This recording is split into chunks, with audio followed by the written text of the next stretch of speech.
What's good, Douglas High School? And as you all know, homecoming's coming up, and what's up with that? So let's talk about that for all the freshmen and scrubs that are currently attending Douglas High School. Okay, during the homecoming, you need to be aware of the handbook. So you need to read it. These are the rules. Yeah, essentially just use common sense.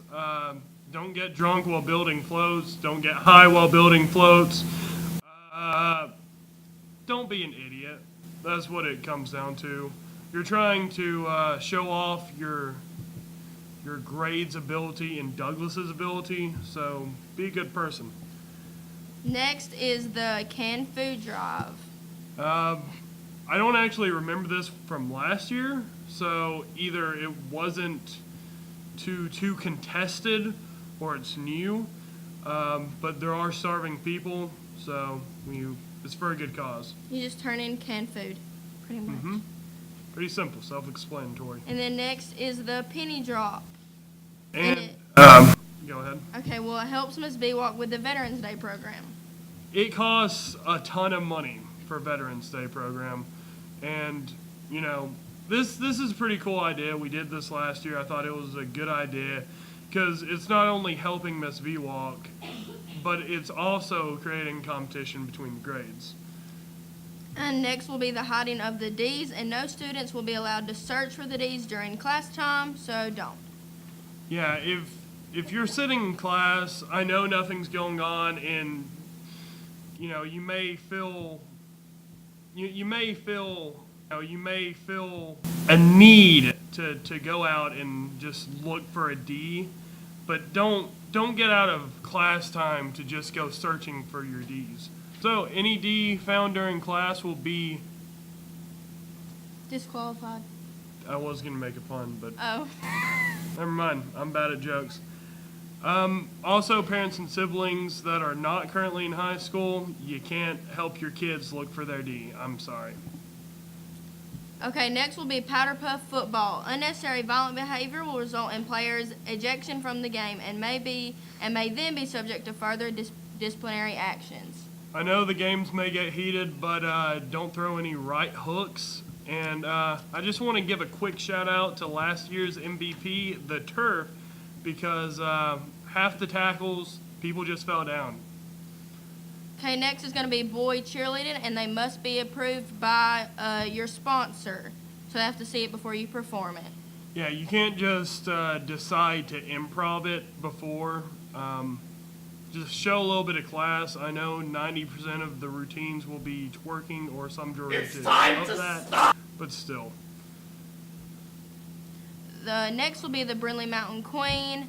The queen must be a boy, and it must be escorted by a girl dressed up as a boy. The king or queen must be original, no pop culture. Points will be subtracted by judges for vulgar gestures. Alrighty. This is essentially school-sanctioned cross-dressing.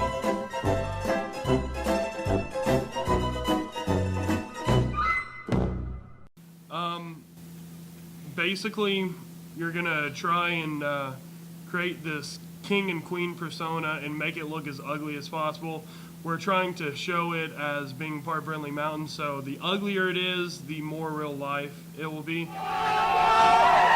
Okay, next will be our dress-up days. Monday, we have Tots and Geezers. Tuesday, we have Around the World. Wednesday, we have 1960s Day or tie-dye. Thursday, we have Pop Culture Day. And Friday is your homecoming t-shirts.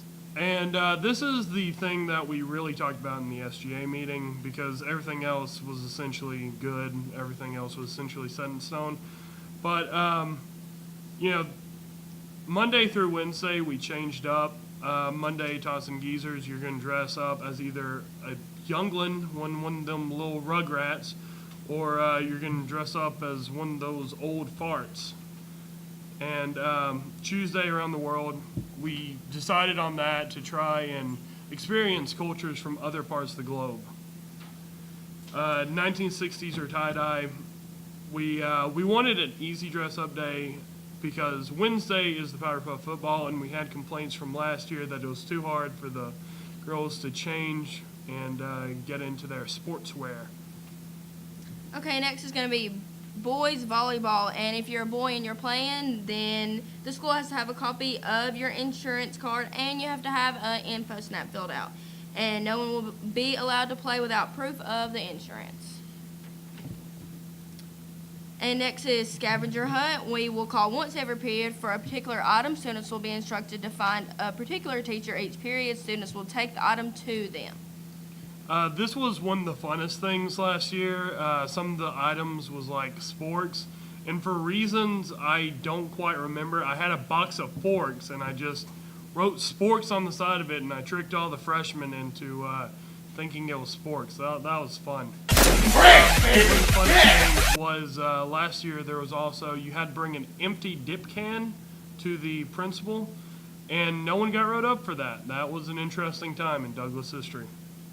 Next we'll have the bonfire, and it will be held at 7:30. I believe that will be Thursday at 7:30. I'm not sure if it says there. Yeah, I'm just going to say it is. It's just fire.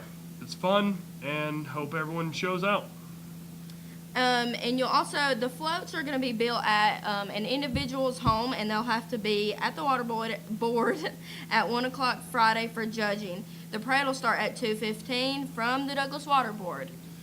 Yeah, the floats this year, I'm not really sure why they did this. But I'm going to be honest, I think this is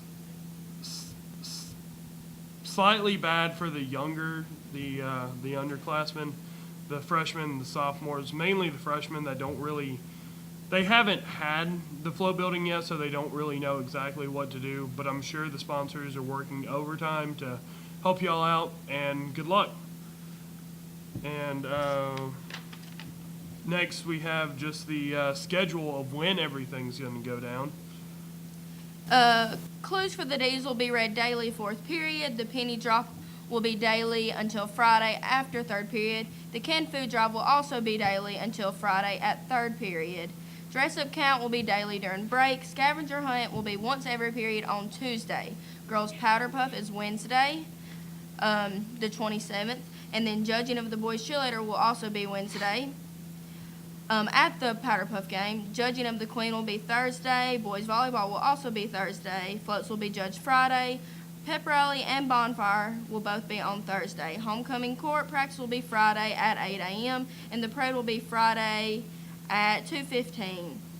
The crowning of the queen will be at halftime, and announcing of the winner of homecoming activities will also be at halftime. Hopefully I announce the games. Hopefully I'll also be able to announce that, and I'll be able to announce a win for my senior class. No offense, but it's already over. Why even try seniors for the win? Anyway, that's it. So, bye. Are you still watching this?